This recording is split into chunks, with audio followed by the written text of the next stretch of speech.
The 4-Hour Workweek by Tim Ferriss is a book about lifestyle design, escaping 9 to 5, conquering your fears, separating income from time, and removing yourself as the bottleneck when it comes to making money to ensure both efficiency and freedom of location. In this video, we will go over the key ideas and takeaways from the book, but before we do, feel free to subscribe for more book summaries weekly and share this video if you find it informative. Takeaway number 1. The New Rich. People often don't want to be millionaires, they just want to experience what they think only millionaires can afford.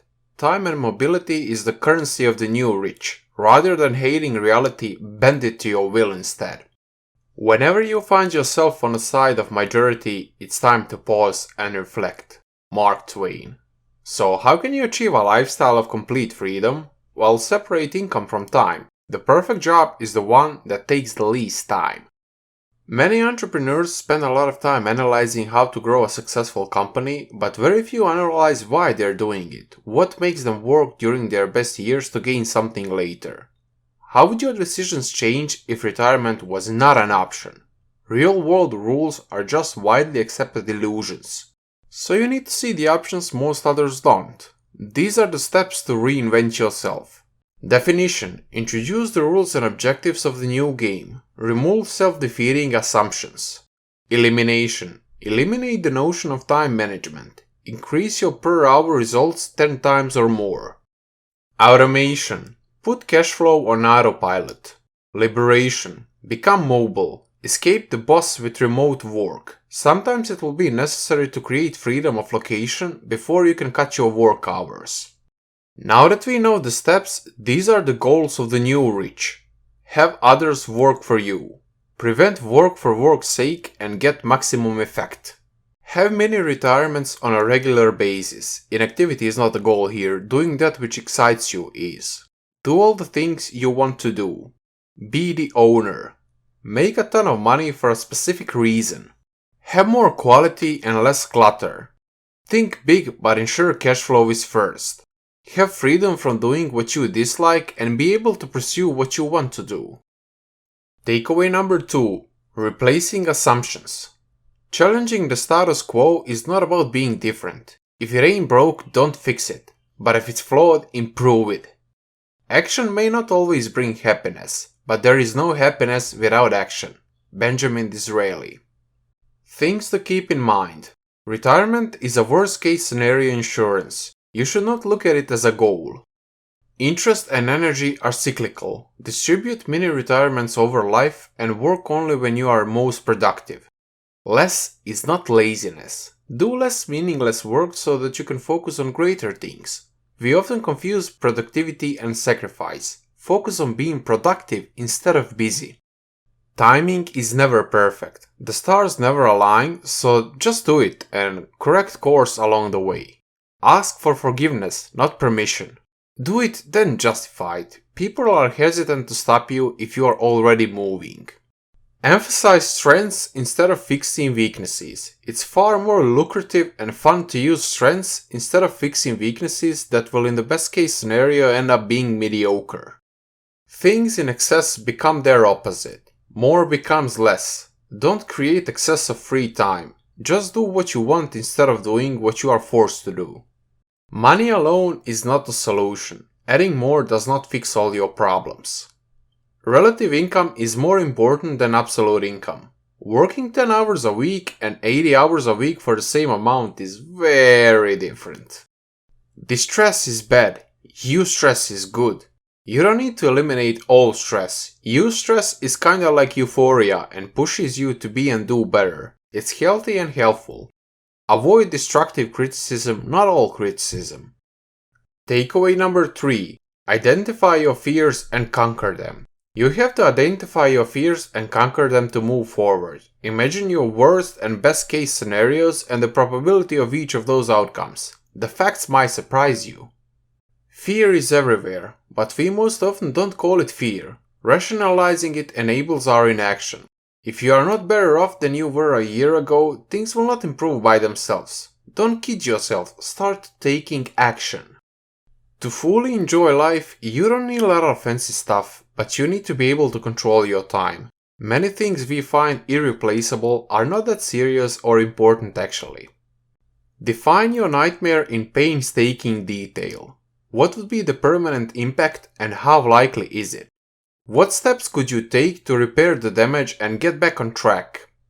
What are the benefits of more likely positive outcomes? If you were fired, what would you do to gain financial control again? Could you get your job back or a similar one if you had to? What are you putting off out of fear? It might be the thing that you need to do the most. A person's success in life can usually be measured by the number of uncomfortable conversations he or she is willing to have. Do something you fear every day. What is it costing you to postpone action? The cost of your inaction. Inaction is the greatest risk of all. What are you waiting for? If you are not waiting for a good timing, you are afraid. The opposite of happiness is boredom. If you don't define the activities that you wanna do, the fear of not knowing will delay them forever. Don't turn into a bald fat man in a red BMW convertible. Takeaway number 4. Dreamlining. Dreamlining applies timelines to dreams. It defines steps to reach unrealistic goals, doing interesting things to fill voids created by the lack of work. What would you do if there were no way you could fail? Create 2 timelines, 6 and 12 months. List up to 5 things you dream of having, being and doing. Try considering what you hate and writing the opposite. Drawing a blank. What would you do day to day if you had $100 million in the bank? What would make you most excited to wake up in the morning? What does being entail doing? Convert being into doing. This will make it actionable. What are the 4 dreams that will change it all? Determine the cost of those dreams and calculate your target monthly income to realize the dreams. Total each dream costs, add your total monthly expenses times 1.3 for safety savings. Your grand total is your target. You can convert it to daily amount to also have daily goals. Determine 3 steps for each of the 4 dreams in a 6-month timeline and take the first step now. Define the end goal and the means of achieving it. Set simple yet well-defined actions. The most important actions are never comfortable. Takeaway number 5. Free your time but maintain income. Now that you have defined what you want to do with the time, you have to have the free time while maintaining or increasing your income. If you make $50,000 a year while working 10 hours a week, while somebody else makes the same amount while working 80 hours a week, you are actually making way more money, but an average person only cares about the absolute income, not relative income, and that's a trap. Doing something unimportant well does not make it important, and requiring a lot of time does not make a task important. 80% of the outputs result from 20% of the inputs. What 20% of sources result in 80% of your outputs? Working every hour is not the goal. Work for work is very wrong. More customers is not automatically more income. More advertising is not automatically more income. Focus on quality, not quantity. Parkinson's law. Work expense to fill the time allotted for its completion. Are you being productive or just active? Make a list of things to do and not to do. If you had to work 2 hours a day, what would you do? If you had to work 2 hours a week, what would you do? If you had to stop doing 4/5 of time consuming activities, what would you do? What are the top 3 activities you use to fill time in order to feel productive? Learn to ask, if this is the only thing I accomplished today, will I be satisfied with the day? Are you inventing things to do to avoid the important? Do not multitask, just prioritize properly and you will not need to multitask. Do things without dividing attention and you will be more productive. Do more in less time, force focused action. Limit the amount of items of a to-do list. Try a low information diet. Information consumes your attention. Learn to ignore interruptions. Consuming information with no actual value will not help you in any way. If there is something really important that you should know about, you'll hear people talking about it. Try avoiding all news for a full week. No news, no websites, no television except pleasure viewing. you'll see that nothing really important is likely to happen. Ask yourself whether you will use the information that you consume. It's useless if you don't apply it to something important. Learn to be difficult when it counts. Accept only urgent phone calls and be available only at predefined hours otherwise. Make people use email instead of phone calls to avoid useless chatting. Meetings should only be held to solve the problem, not to define it. Make them send an email about the problem before the meeting. If you can't avoid a meeting, define the end time. One way to avoid meetings altogether gradually is to find an excuse not to be on one particular meeting and get briefed later and be more productive than people that actually were on the meeting. You can then do this multiple times and use the fact that you are more productive without meetings to escape the meetings altogether. Batch all the tasks that can be delayed to save time. Things like emails, laundry, paying bills and so on can be easily batched. Takeaway number 6. Delegating tasks. Give your employees as much responsibility to remove yourself as the information bottleneck. This will increase the employee productivity and lower your own load. Even if you can do something better than the rest of the world, does not mean that you should do it. Focus on more important projects instead. Create systems that limit your availability via email or phone and deflect inappropriate contact. Batch activities to limit setup costs and provide more time for more important tasks. Set autonomous rules and check performance from time to time. Delegating to personal assistants is a great way to automate your tasks. It's also a good way of learning to command and manage people.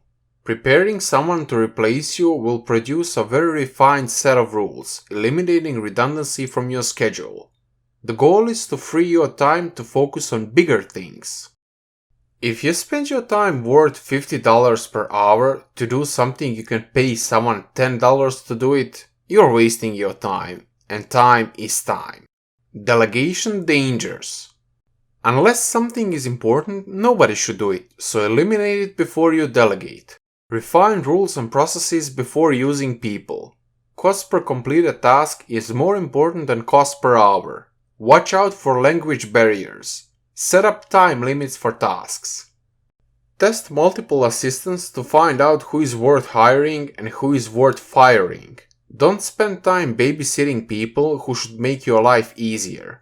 Never use the new hire and prevent virtual assistants from outsourcing the work themselves without permission. Takeaway number 7. Make a product and sell it. There is an endless list of ways to make $1 million. Most companies outsource most of their product production and services. The goal here is to create a company that is an automatic money-making vehicle. Avoid letting anyone sell your product, as the stores might compete for customers and drive the prices down, destroying their own margins in the process and making no money soon. This cuts down on reorders and is irreversible. You can't control how much somebody will sell your product for, but you can control the minimum advertised price, so make use of that. Pick an affordably reachable niche market. Feel demand instead of creating it. Find a market and develop a product for it, and be a member of your target market. If everyone's your customer, then nobody's your customer. Strive to be the largest, best, or first in a category. Test for demand with advertising even before making the product. Avoid minimal pricing, as somebody is always willing to sell for less and destroy your margins, so both of you lose here. $50 to $200 seems to be a great range. Aim for 1 to 2 weeks from order placement to ship product. Ask the manufacturer to check how long it takes to manufacture the product. Reselling and licensing a product can also work. Creating a product is the best way to go though. It's not as complicated as it seems. Information products are way harder for others to duplicate while avoiding copyright problems, so they are a good choice. It's also easy and affordable for you to duplicate. You don't need to be best at something, you just have to be a bit better than the customer. Expert status is also relatively easy to attain, but it's not required. There is a difference between being perceived as an expert and being an expert. The first one is what sells. Your minimal customer base should be at least 50 people. Ask them whether they would buy your product, and then tell them that you actually have a product ready and ask them to buy it on the spot. The answer to the last one is what counts. You can test the demand with Google AdWords pay-per-click ads, for example, also. Automation should be a goal for every entrepreneur. Remove the human element whenever you can. You also must be able to replace yourself with something more scalable. It's okay for you to do everything at the beginning though, it will help you to train others better. The factory of the future will have only 2 employees, a man and a dog. The man will be there to feed the dog. The dog will be there to keep the man from touching the equipment. Warren Bennis. Takeaway number 8. How to escape the office and travel. It boils down to 2 things, demonstrating the benefits of working remotely and making it too expensive to refuse the request for it. It must sound like a good business decision, not a personal perk. Add short, reversible trials and make sure you are more productive remotely than you are in office. When the first trials work, gradually make them longer and provide detailed reports on your productivity that prove that you are more productive while working remotely. Don't accept simple refusals. Solve objections one by one. Make sure it does not sound like a battle of wills though. If your boss still refuses, fire them. You don't get to do what you want with time, then leave. Most people are not lucky enough to get fired and live in pain for the rest of their life because they work on the wrong job. Change of direction is often reversible, but still make sure you have a new job or income source before you quit. If your dream is traveling around the world, you would be surprised how cheap it can actually be. Mini retirements are good alternatives to binge traveling. Hostels in many countries abroad cost less than rent in USA. Also, you can get free flights by using credit card points to save on travel costs. Think about what the 20% of things you use 80% of the time are and get rid of everything else. You can rent out your home if you own one and set up auto payments on credit cards or use online payments for unavoidable bills. Get a trusted family member power of attorney so they can sign things for you if needed. Check how safe your destination actually is and what to avoid. Get all the required vaccinations for your desired regions before you travel. Have scans of all important documents so you have copies. You can often get foreign medical insurance if you are worried and make a schedule for batching tasks and make a commitment to them. Make sure to have something to do in mind before you even get there. When you get to your destination, get an unlocked phone that uses prepaid cards. Look up some apartments online, but look around town to make sure you like it first.